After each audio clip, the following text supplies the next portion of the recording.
Hey, what's up, guys? I am Joe from Workbench, and this week we're going to talk about making some automatic cursors with some write-on text, like terminals and shit from the 80s.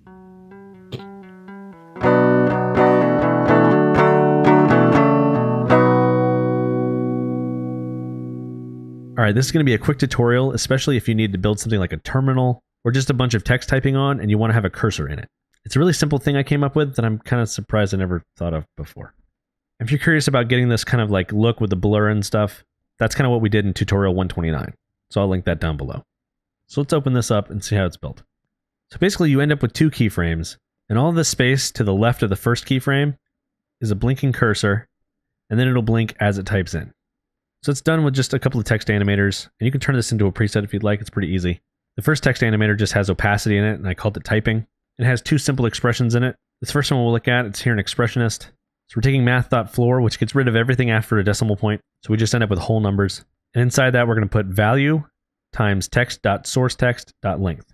So value is just the current value of the keyframes that we have in here. And in this case, this one is 0 and this one is 1. And we multiply that by the length of source text, which is how many characters are in source text. So as we've done in the past, multiplying by a range from 0 to 1 times a maximum value gives us a range from 0 to the maximum value. So as this animates across, it draws everything on. In this end value, we also have an expression. Although you don't really need it, you can just set this end value really high.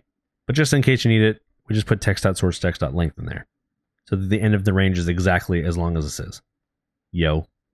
So then we just have another animator called cursor. And in this one, we're animating scale, opacity, and character value. Character value is set to 45, which gives us a dash. So that's what we're going to use to build the actual block cursor.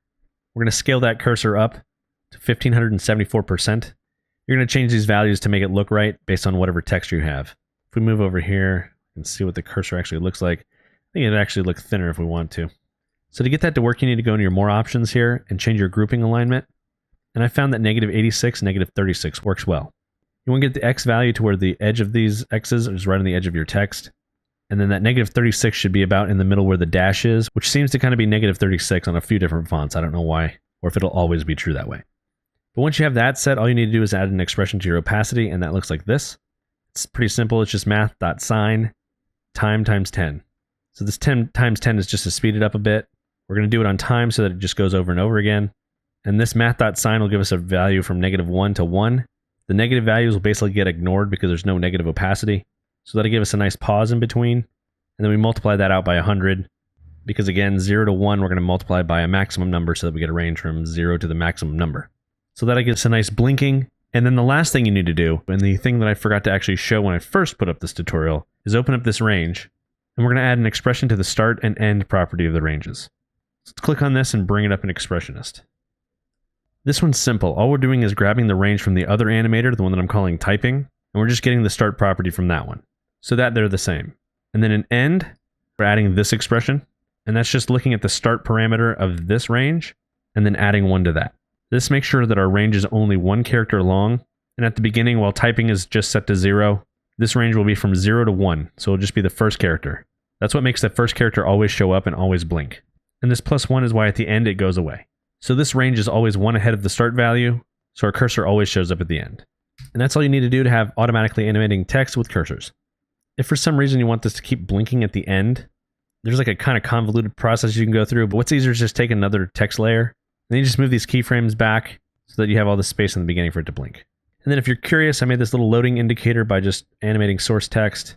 We just have a pipe character, /, dash, / pipe character again, but we just have a loop. And that's it. That's how you get yourself into Judgment Day. Be careful with that. It can be pretty powerful, and things might not turn out the way you wanted them to. All right, guys, that's it. If you have any comments or questions, leave them in the comments down below. And if you'd like to help support what we do, check out patreon.com/workbench. Make sure you keep up the blog at workbench.tv. And as always, I am Joe, and we'll see you next week.